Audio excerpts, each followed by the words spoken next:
I'm about as subtle as a death growl in an echo chamber. Hit it!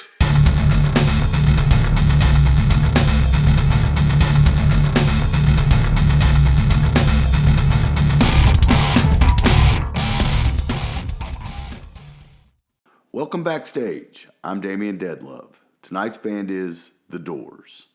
I'm a huge fan of this group since the first time I heard them when I was about 13 years old, which was many, many summers ago. They have such a distinct sound mainly because of the organ. That was a big part of it, but it's not the whole picture by any means.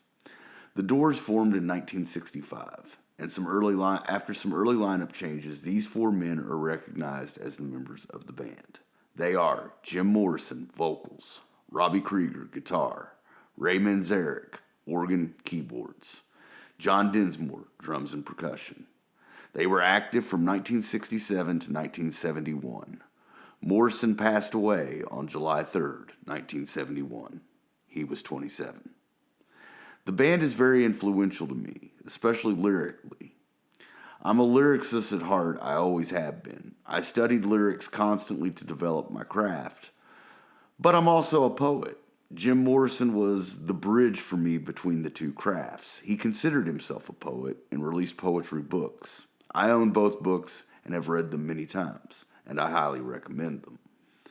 Sorry for the left turn there. We now return you to your regularly scheduled program, already in progress. The point of this story is that the Doors had a secret lyrical weapon. Morrison gets most of the credit, and he did write a bulk of the words, but Robbie Krieger was pretty efficient with the pen as well. In fact, their biggest hit was Light My Fire.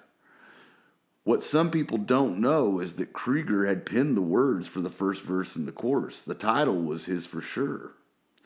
Another thing about the Doors is that the band was ran as a democracy. Everything was split between the four of them equally. That was agreed upon before they signed the deal with Elektra Records. In songwriting, the lyricist makes a lot off the copyrights, that and whoever wrote the melody. It doesn't go by chords or riffs. There are a lot of residual returns for a songwriter. Here's an example of what I mean. Nirvana was a democracy in the beginning. They shared everything equally while they were a struggling band for those first couple of records. Then Nevermind happens, and the band blows up. The deal was still in place at the time. No one could have predicted the success of that album. Cobain noticed, though, because in his case, he was the main songwriter, and all the lyrics and melodies were his. He restructured the contract before recording In Utero.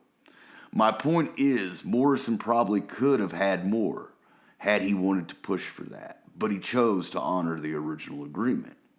Anyways, through reading other books and studying Doors history, I'm going to make a calculated guess and say Krieger probably had the first verse written, which is repeated as the fourth verse.